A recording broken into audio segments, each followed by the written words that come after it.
So Martin, thank you so much for having us in the S4 Capital offices today. There's something I want to read to you, a quote that I found, which stuck out to me quite a bit. This is from your friend, Simon Sharma, who said, he was a demon batsman and getting him out was like breaking the siege of Stalingrad. His determination at the crease was amazing and he whacked the ball too. Is that the biggest... No, that's Simon exaggerating, as always. He waxes lyrical, but no, I was a plodder. I was a Geoffrey Boycott, Colin Cowdrey or Peter May.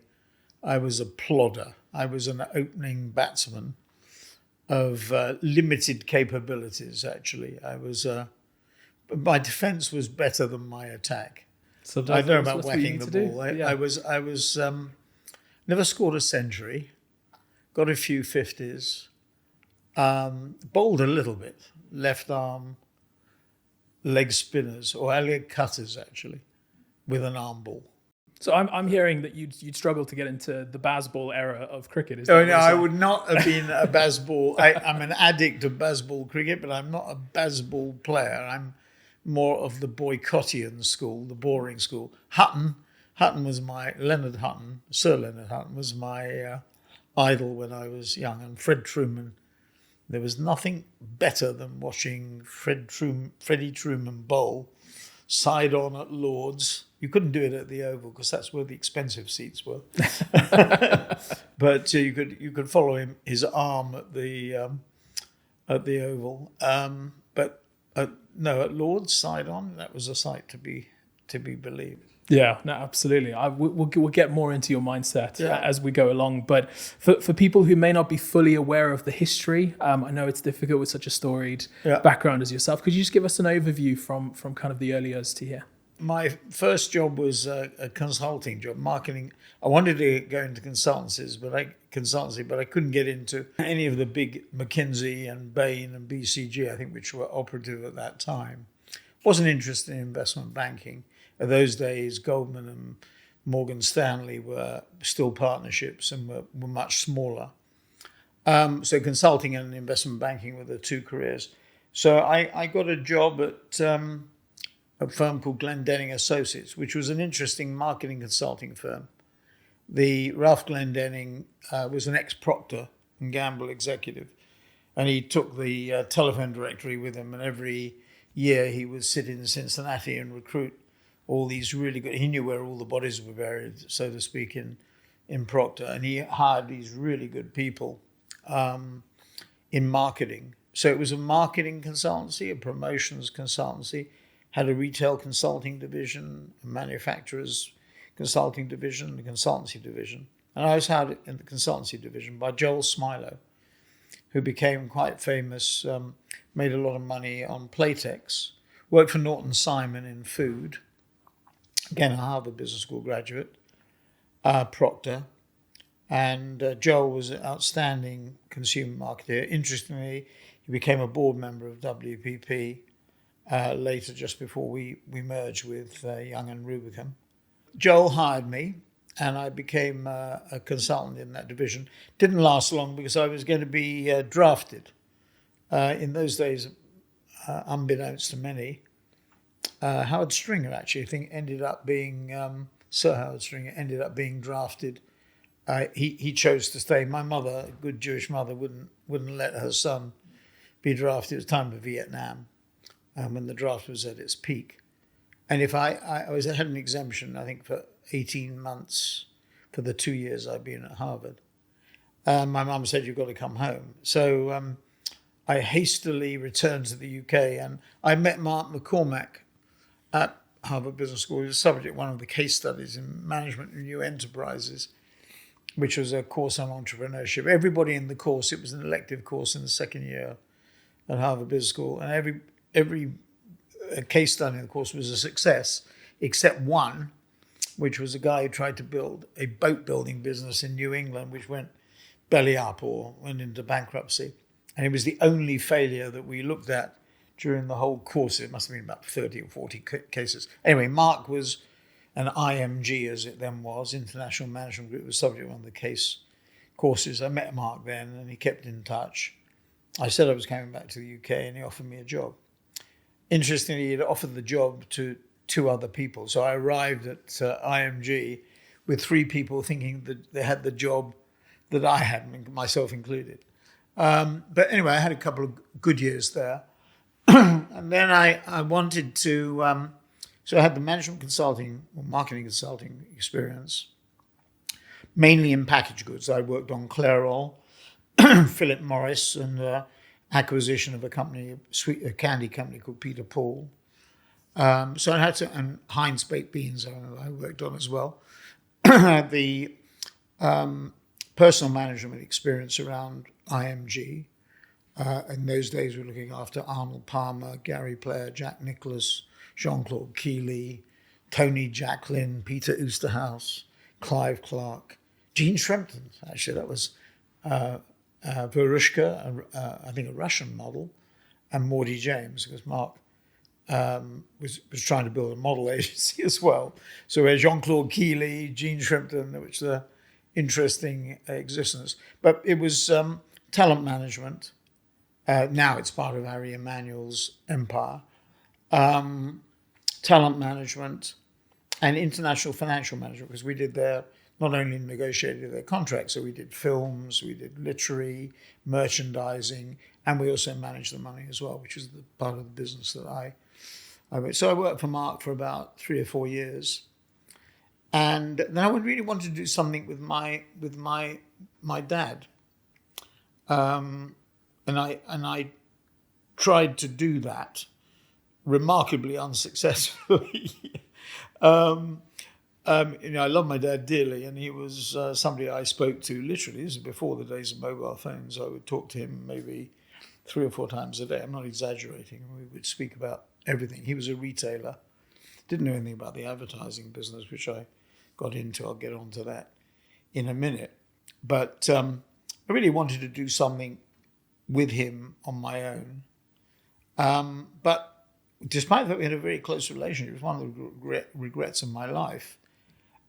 We just didn't hit it off. We just argued about everything, and that was a bit of a disaster. So I was casting around for something, and I alighted on James Gulliver, and I became James's. I was described as his personal financial advisor, but I really wasn't. I was his bag carrier, and we invested his money in a number of shell companies. We not shell companies, actually small cap companies. One was a sweet manufacturer up in Manchester or Liverpool called Taverner Rutledge. Another was Sayers Bakers and Confectioners in Manchester, bakers and retailers. Another one was Alpine Double Glazing, which was a double glazing company in the south of England. And so the other investment he had was in an advertising agency called Garland Compton.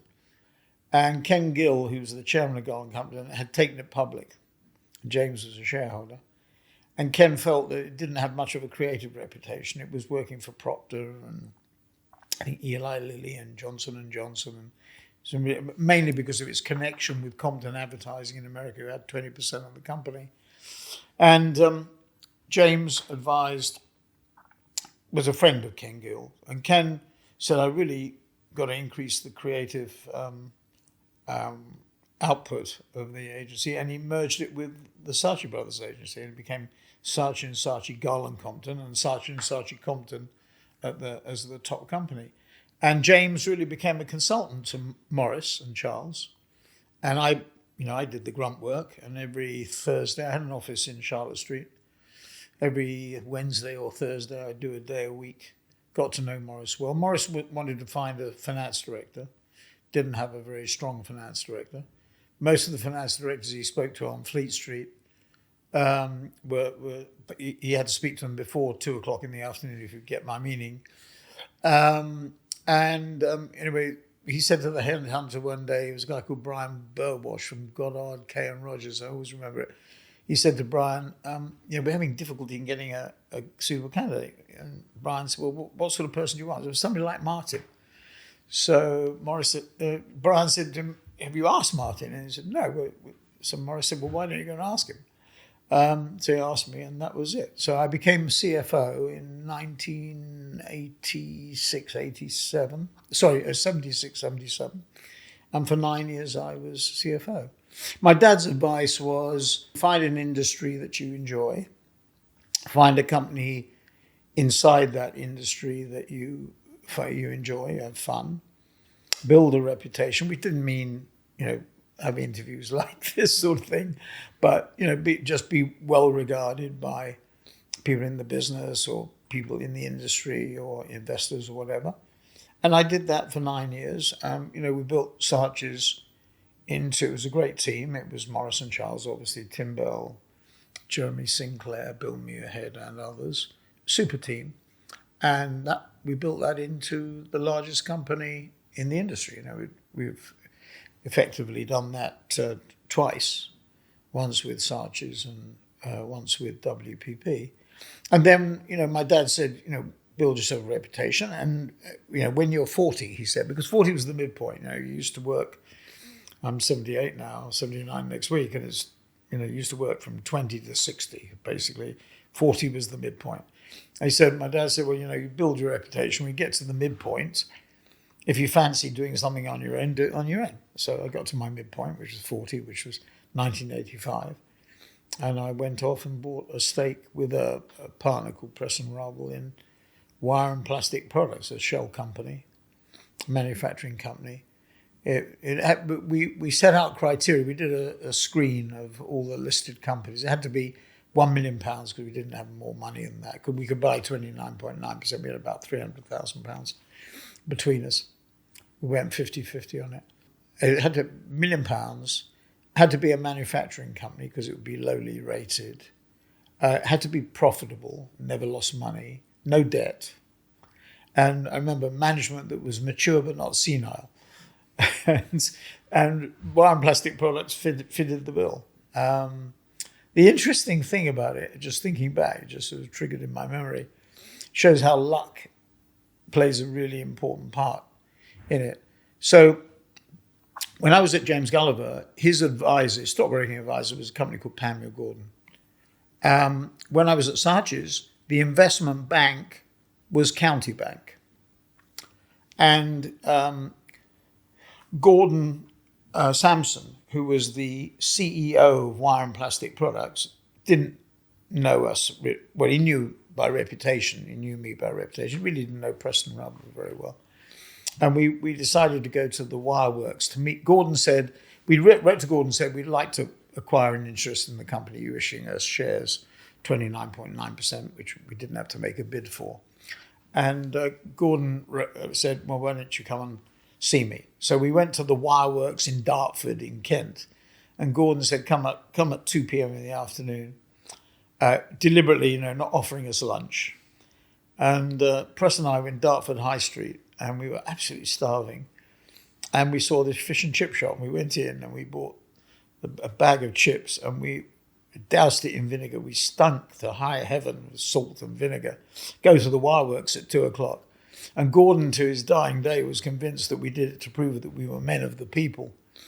Anyway, we met Gordon, and Gordon's advisors, would you believe, were County Bank, who were also investment bankers to WPP, to Saatchi and Saatchi.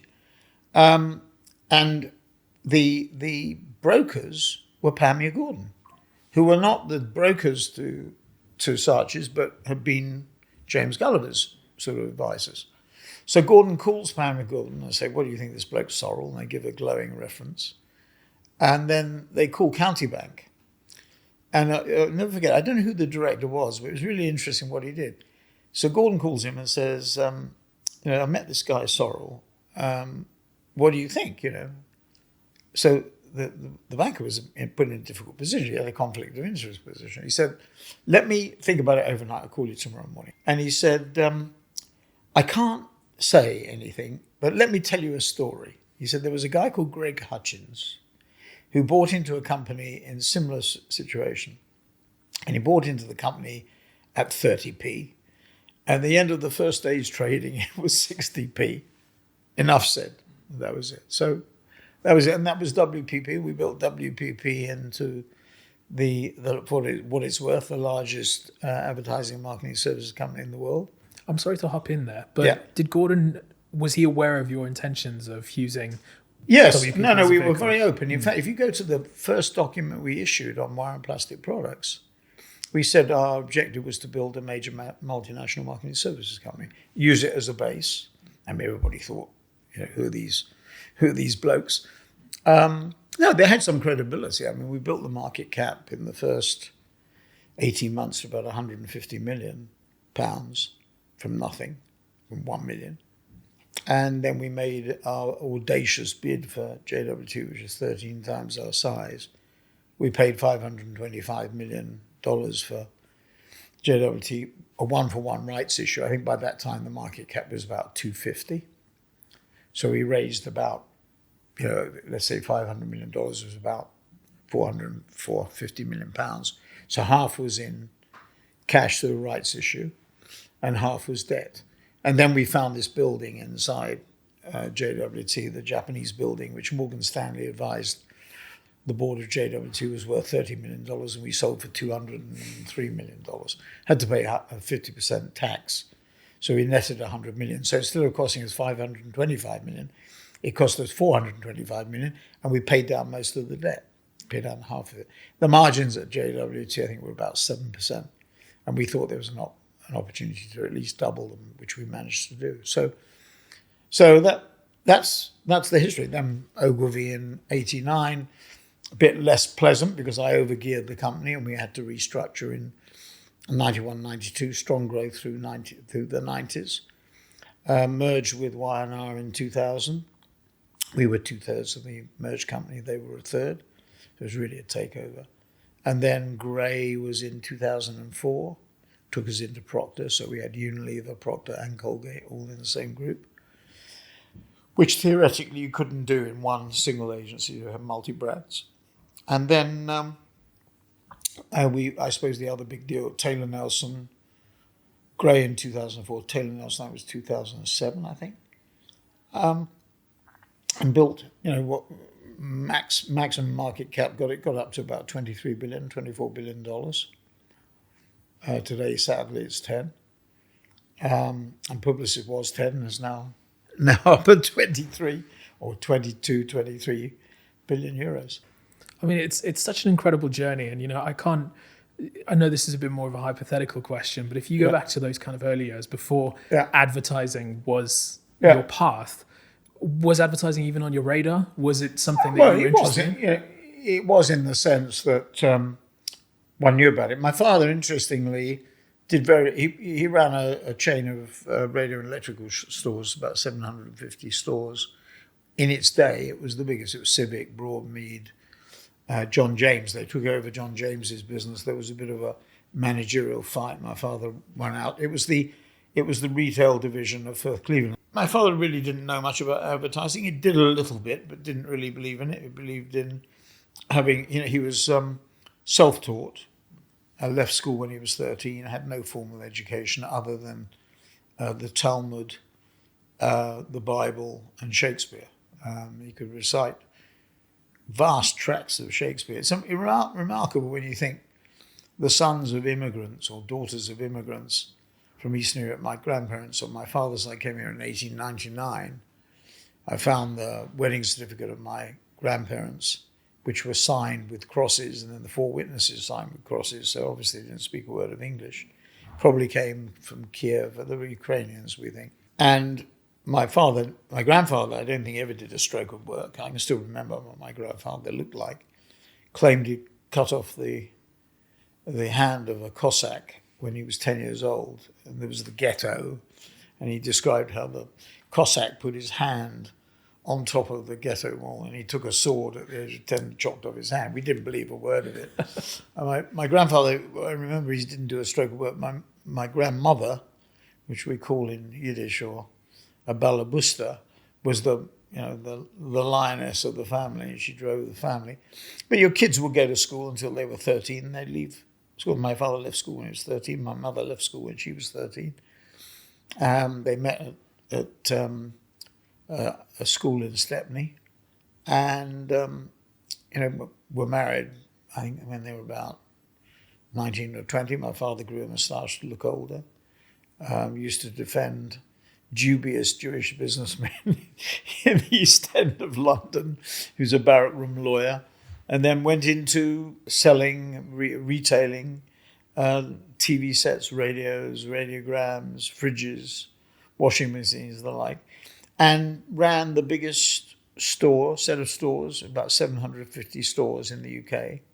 And through him, I got to know some really interesting industrial people. Arnold Weinstock at GE, because my father, GEC, the English or the British GEC, my father being the biggest buyer in the country for radio and electrical goods, got to know him very well. And also Jules Thorne, Sir Jules Thorne. So Lord Weinstock, Sir Jules Thorne. Thorne ran Thorne Electrical.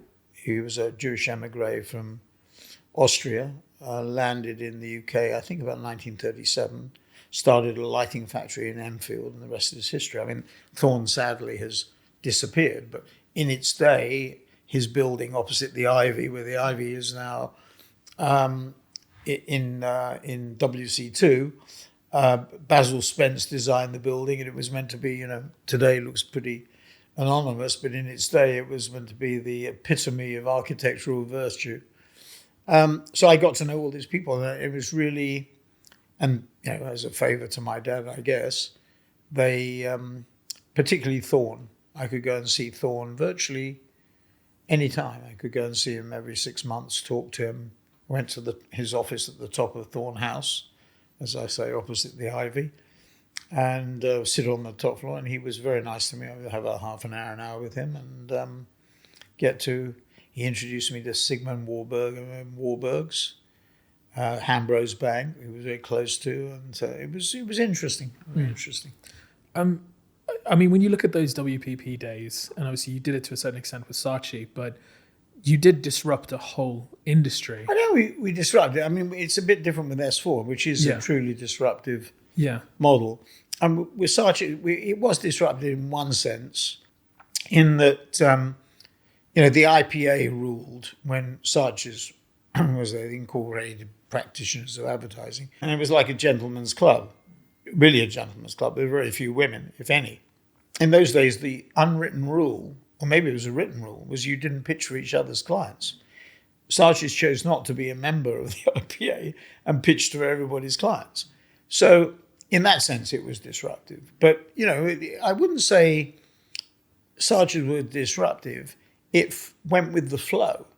It didn't go against the flow because, Charlie and Morris and Tim and Jeremy, I suppose, and Bill Muirhead and others were really focused on the growth of television advertising. I mean, that's, the BA commercials and, the pregnant man commercials for the Israeli Citrus Board or whatever it was called. These were examples of creativity around what was then modern media. S4 is not against the flow, it's going with the flow, but in different directions. It's a disruptive model in that it focuses on digital, it's disruptive in that it's data-led, which is counterintuitive to, because a lot of creatives believe, the data is hell. You'd rather walk into a client, like Don Draper in Mad Men and flog a campaign, and the client says, we'll run it. Whereas nowadays, or even then, they would say we have to get Millward Brown to test it, copy testing, which would drive them nuts. So I would say S4 is the truly disruptive model. I think WPP was disruptive because, what's this rinky-dink little, wire and plastic company, bidding for a company 13 times its size, and then a company that was double its size, and then a company which was half its size. I mean, it got easier, but it was still pretty audacious. Yeah. Even in those early days with WPP and kind of what you did with Saatchi, where did you find that pure clarity of thought and, frankly, the balls to just be like, I found a gap, this is what I'm going for? Well, I think it's an interesting question because I think what people tend to do is, people always tend to think about control. And therefore, their vision is about what they can control. So they tend to hire people that are not better than them. They tend to buy businesses or acquire businesses that are not bigger than them, right? So it tends to be limiting, and it tends to be a gating factor in terms of your thinking. I think to be, what singled out Saatchi's, and I think WPP, was this desire. Morris used to say nothing is impossible, and Charlie used to say that, and I think that's the difference. That nothing is impossible. That if you set your mind to do something, and you can think about things on a scale which is, you could call it super grand, but super ambitious. And very few people do that. They think within a box. They think within a confine. They think within confines, right? They think, I can do this. I can increase my size by 50%. But very few people would think, I'd do it by 13 times or twice or whatever. So I think, sort of, some will say, unbridled ambition is not good. But I think people do tend to think of things in terms of boundaries or things they can control, not, what's the best thing that we could possibly do? Huh? So I think that's probably the difference. I would say that in the case of Saatchi's, I remember Bruce Wasserstein, who was known as Bid 'em Up Bruce, who was our advisor on JWT at First Boston. He said, when you put Harvard Business School together with, the hothouse at Saatchi's, you get a pretty combustible combination. I think he's right. I think he was right. Yeah, no, definitely. And I mean, again, we'll come back to that kind of creativity versus the numbers, the madman versus mathman, if you will.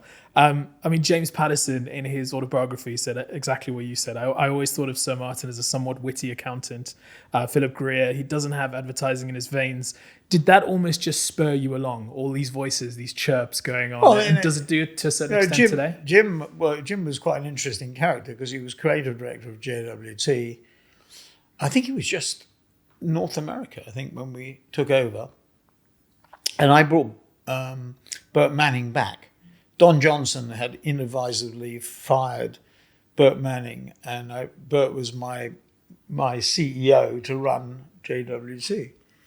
And deep down, Burt disliked Jim a lot because Jim used to spend, I remember Burt saying this to me, like 4 o'clock in the morning till 7 o'clock in the morning, writing his books, in which he's become very, very famous. And, the factory, the writing factory. And Burt used to say to me, why can't he spend, 4 to 7 working on JWT? He objected to it. But, Jim was brilliant for it. But, I wasn't an accountant, so that was inaccurate. It sort of shows the lack of attention to detail that often creatives have. Interestingly, the data and digital media sides of the business and the technology services side of the business, which is digital transformation, demand much more precision than the quotes unquote creative side of the business, whether it's television creativity or digital creativity.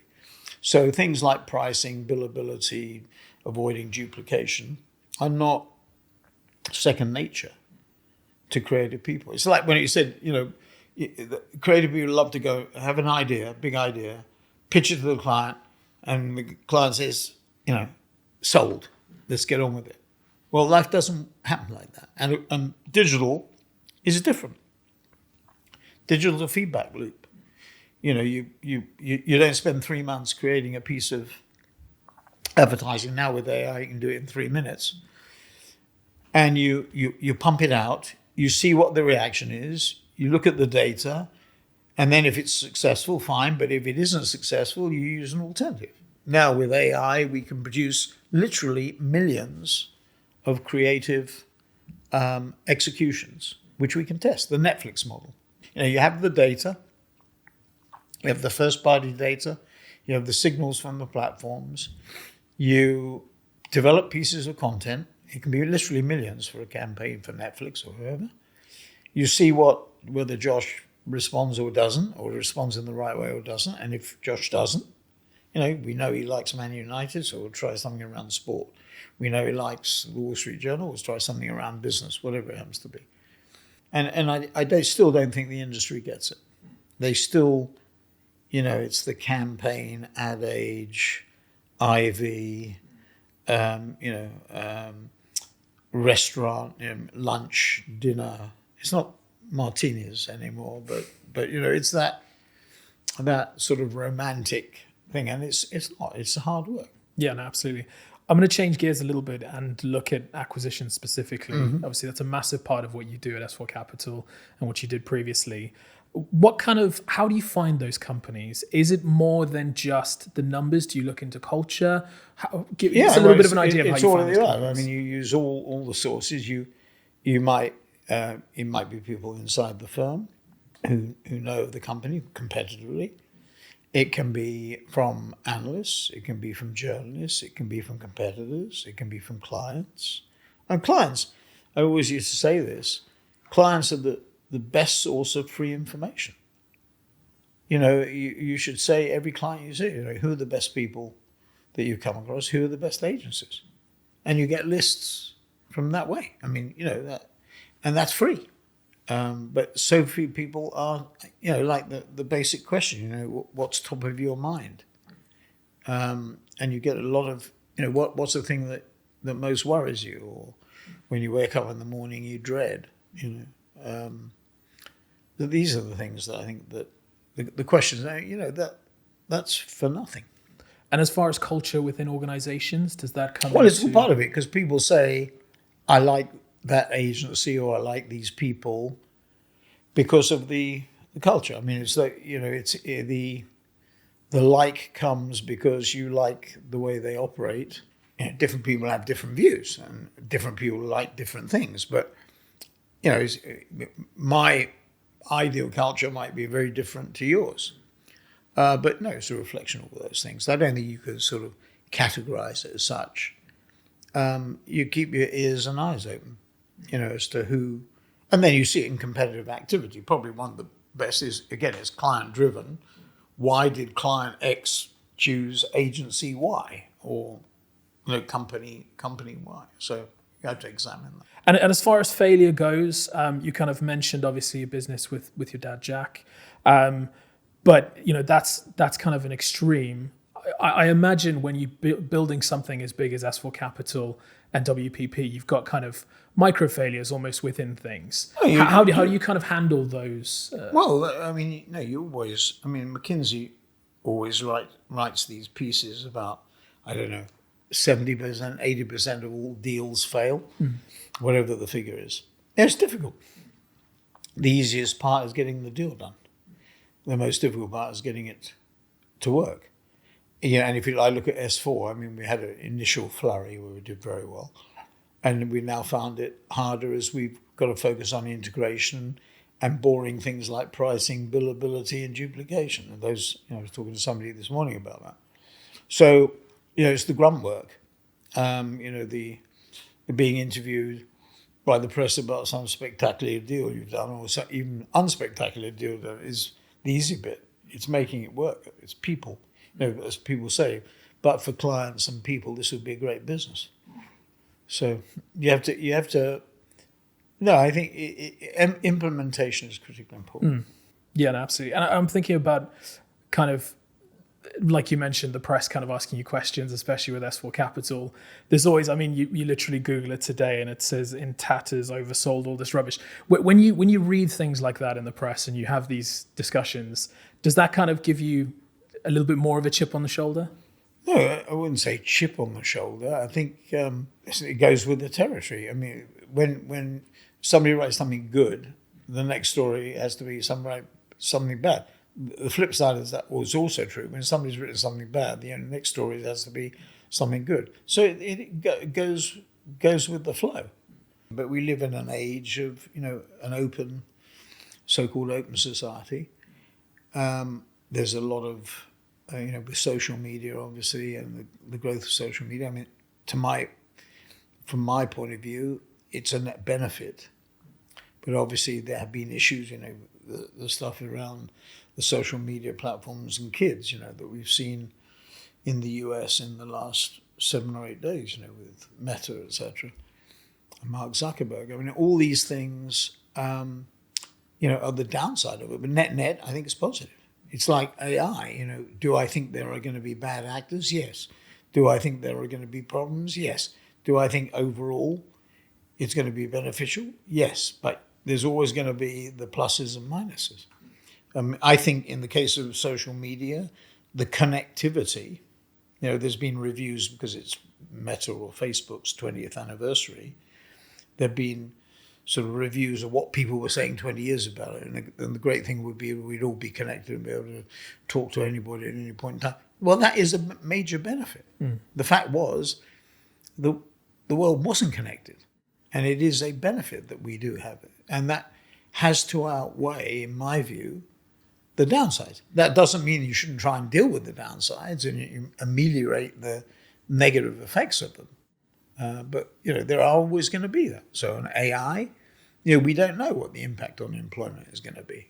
My view is it's probably going to destroy jobs. So, when I was struggling with economics, I'm reading Keynes's writings, and there was a writing, I think, in 1933, where he said, automation is going to result in us having more holidays. I think we will have more holidays now, right? And we'll be better, happier for that, better work-life balance. Well, I mean, that's the thing. I mean, you look at yourself, when you left WPP, it was only a matter of months before you started S4 Capital. I mean, was there ever a thought in your mind, like, I am actually just going to take a bit of a holiday? No, I couldn't stand that. No, I mean, I remember when in the early days of S4, I met somebody whose father was a guy I used to know who ran one of the big agencies, private agencies. His name was Roy Bostock. And I can't remember what the son's name was. Bostock was obviously his second name.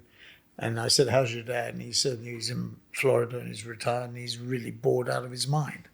And I think that, not getting up in the morning, I mean, despite sometimes you think, oh my God, I've got to get up in the morning early.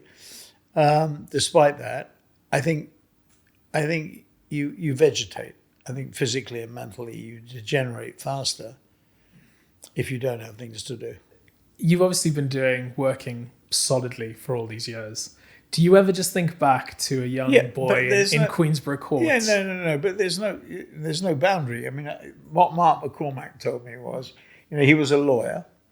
He loved golf. He was a scratch golfer. He met Arnold Palmer at Wake Forest College, I think it was. And he said to Arnold, you need a manager, right? You need somebody to do your contracts. I'm a lawyer. I can do that. But he indulged for Mark, there was no boundary. It wasn't work and play. The two were the same thing. And remember what my dad said, find something that you love, enjoy. Well, sometimes that can be a pain in the backside for your family or whatever, because there are three areas. One is family, one is career, and the other is society. So you're balancing those three. And it's very difficult, that's a Venn diagram which you can intersect.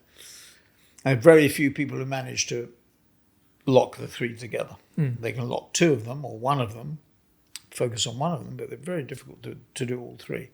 So getting a balance is really important. And the problem with that, if work is fun and fun is work, is where do you draw the line, and for your family, whatever it causes stresses and strains.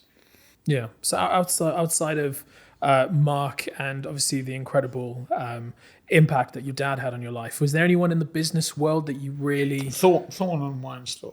Yeah. I mean, these are people that people don't know today, or maybe they do remember them, but no, I think those two.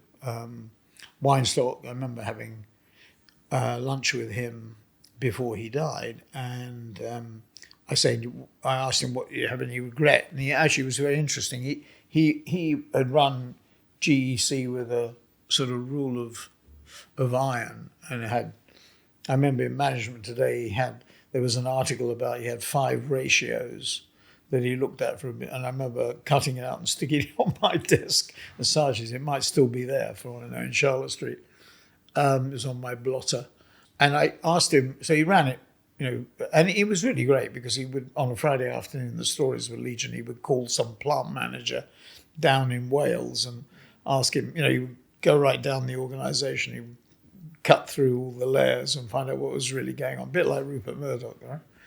And I said, do you have any regret? He said he was too conservative. He built up large pools of cash. He did joint ventures with Siemens and other people. And he said he regretted doing that because he said there's no such thing as a joint venture. Somebody has to have control.